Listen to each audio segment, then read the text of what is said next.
Hey, for Washington family, this is Pastor David. I'm excited to explore the decision-making space with you one more time. If you've been keeping up with this series, we've been talking about biblical decision-making, how to make better decisions. And in some of our past installments or previous episodes, if you will, we talked about just some important principles whenever we're faced with a difficult decision, allowing biblical principles to guide our decisions, making sure we have all the facts before we make a decision, making sure the pressure of time isn't leading us to make a premature or rushed decision, and then making sure that we're looking at possible motives that are driving our decision. Are there any kind of biases that we go into this decision-making process with? So I want to unpack a couple of more today, two more ideas or two more principles in this decision-making space, again, to help us make better decisions. So the first thing I want to look at is, how should past experiences inform my decision? How should past experiences inform my decision? So we want to look for patterns of past behaviors, and many times we know these things as triggers. I was triggered. It brought up something in my past. It evoked images or emotions or whatever that happened in my past. So let's look at this. A trigger can be a psychological stimulus that causes an involuntary recall. Notice that word, involuntary. When we get triggered, we're taken back to that space emotionally, oftentimes whether we want to go there or not. This is an involuntary response. It can be a recall of a traumatic experience or episode or period of our lives.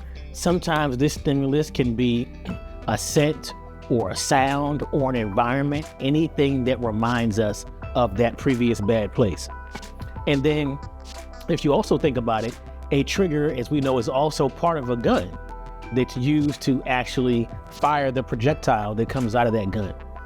But much like the gun, when that trigger is pressed, whatever that gun fires, whether it's a dart, whether it's a bullet, whatever it is, that projectile has no option. Once the trigger is pressed, unless the gun jams or fails, that projectile is going forward. Australia, here I come. Much in the same way that once our triggers get pressed, we're going to that place.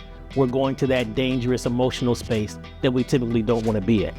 So what do we do in this space? Well, we want to make sure that we're not being triggered into making bad decisions. And so if, for example, maybe you want to purchase a home and you've been down this home buying path before, and the first time you went down, maybe you got all the way to the signing table and something fell apart in the way of a permit, in the way of a loan, in the way of some type of a title approval. And so now you're triggered when the idea of home ownership comes up. I don't want this to be a hurdle that says, you know what, I'm just gonna make the decision that no matter what type of home buying program they have, what type of first-time homeowner program is available to me, I don't want to go down that path because it triggers me and takes me into this bad space, okay? So we certainly want to look at triggers. And let's look at, because we've been, again, building our case or building our portfolio, our tool set using the book of Proverbs. Let's go to Proverbs chapter 17, verse 10. Proverbs, chapter 17, verse 10. A single rebuke does more for a person of understanding than 100 lashes on the back of a fool. So again, if we have someone who is really dialed in and trying to make sure they're learning from their past mistakes, I only have to make that past mistake once, and it's going to correct me. It's going to help me understand where I need to be. Conversely, a fool, as this verse indicates, can make the same mistakes over and over and over again by making the same poor decisions over and over and over again. Peter even refers to this in 2 Peter chapter 2. 2 Peter chapter 2, verses 20 through 22, starting at verse 20. And when people escape from the wickedness of the world by knowing our Lord and Savior Jesus Christ, and then get tangled up and enslaved by sin again, they are worse off than before. It would be better if they had never known the way to righteousness than to know it and then reject the command that they were given to live a holy life. They prove the truth of this proverb, and he actually is quoting from Proverbs 26.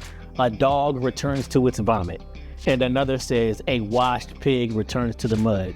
Are we gonna learn from the past, or are we gonna repeat it? It's really just as simple as that. When we're making decisions, are we gonna learn from the past, Or are we going to allow the past to guide us by, acting as a trigger? Or are we going to help it inform our decision making? And the second thing I want you to understand is, in addition to our past experiences, understand how your family background or your cultural background may influence your decision making. We've all seen it. We've seen it in media probably frequently, where maybe someone is being raised in a household where nobody went to college, but they have a chance. They've got a scholarship, they've got a full ride because they have all these things going for them. But because of how they grew up, they're conditioned to think, well, nobody's ever done this before, so there's no way I could possibly do it.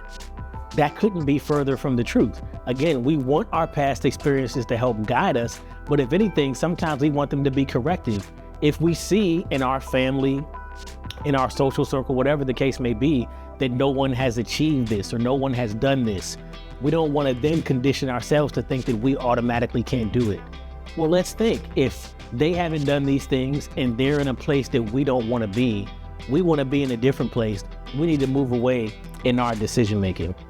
And when I think about family background, I really think about a character that we're all familiar with in the Bible, and I'm talking about none other than a woman named Ruth.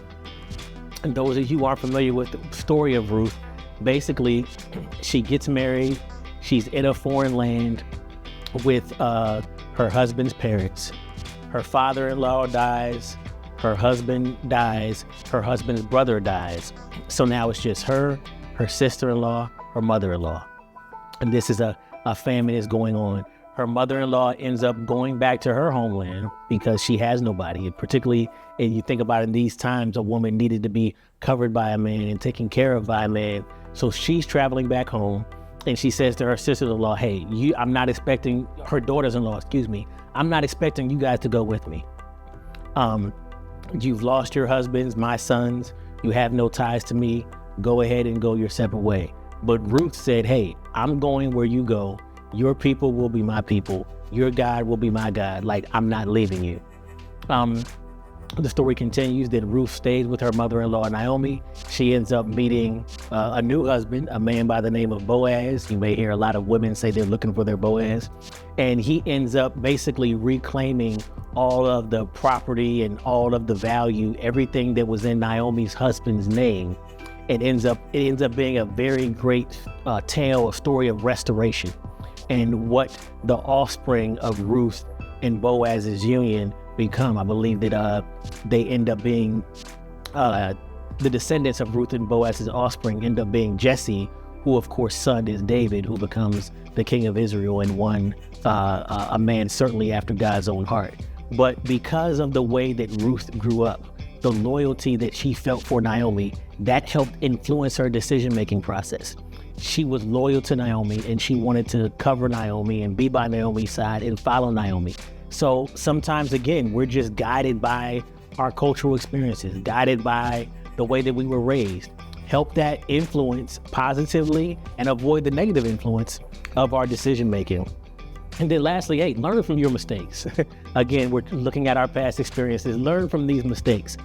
We've all heard the quote, insanity is doing the same thing over and over again and expecting different results. Now, many people commonly attribute this quote to Albert Einstein, but there is no proof that he actually said that.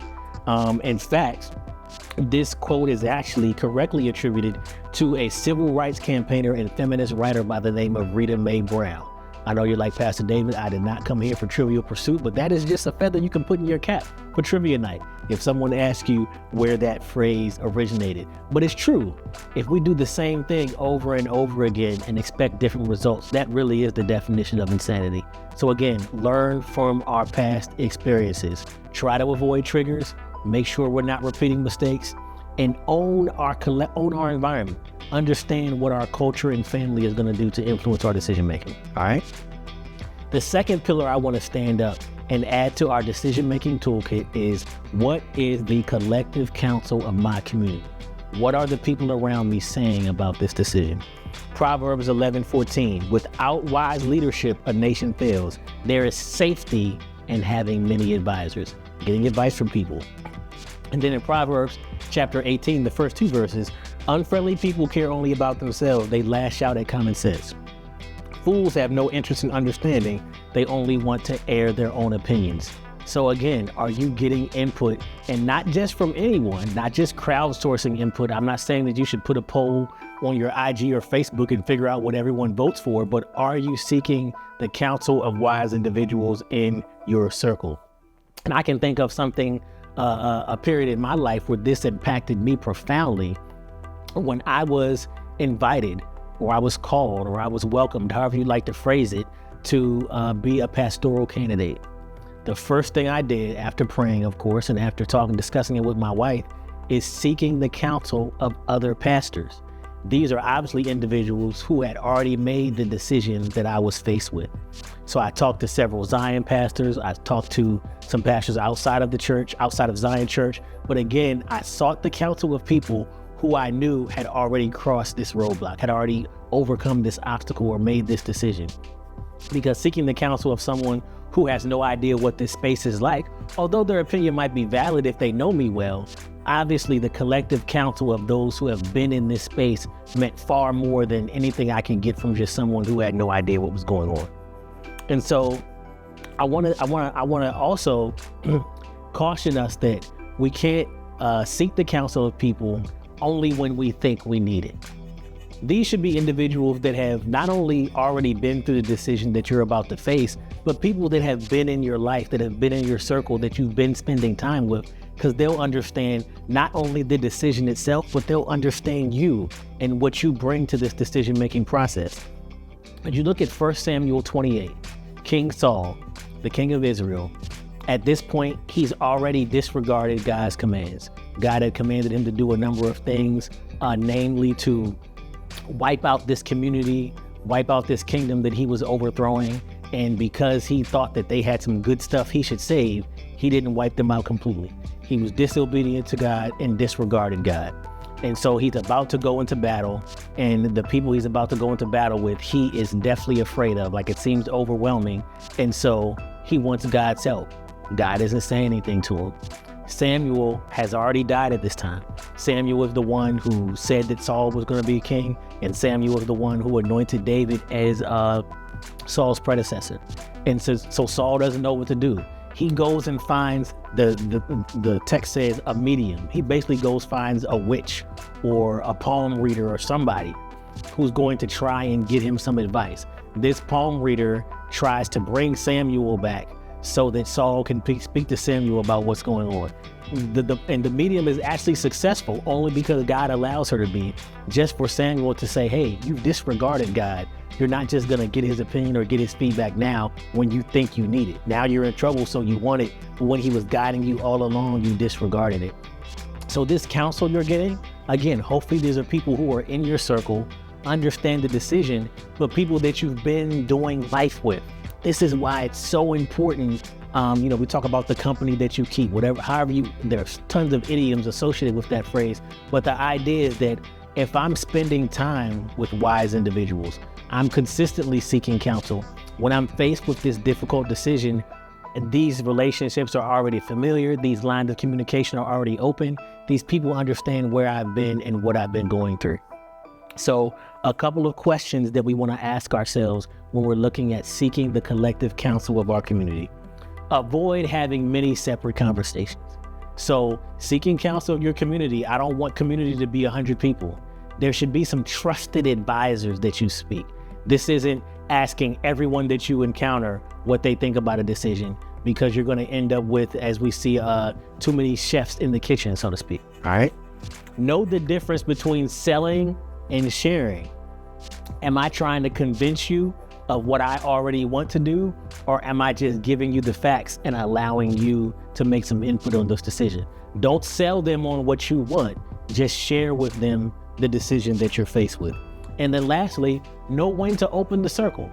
I did talk about we don't want to have many advisors, but hey, if you're talking about, taking this great job opportunity, and you're talking to someone that's self-employed, someone that's never had a job, and someone that's still in school, it might be time to open the circle to some people that have more professional experience and can really speak to the decision that you're making. This is not to discount the advice that you're getting from Junebug and T-Bone and whoever else. the cats that you grew up with that's been there since day one, that's great. But if they have no knowledge about this space that you're entering, I certainly encourage you to get some wise counsel from people who have been there and done that. So hopefully this was encouraging to you. I want to recap. How should past experiences inform my decision?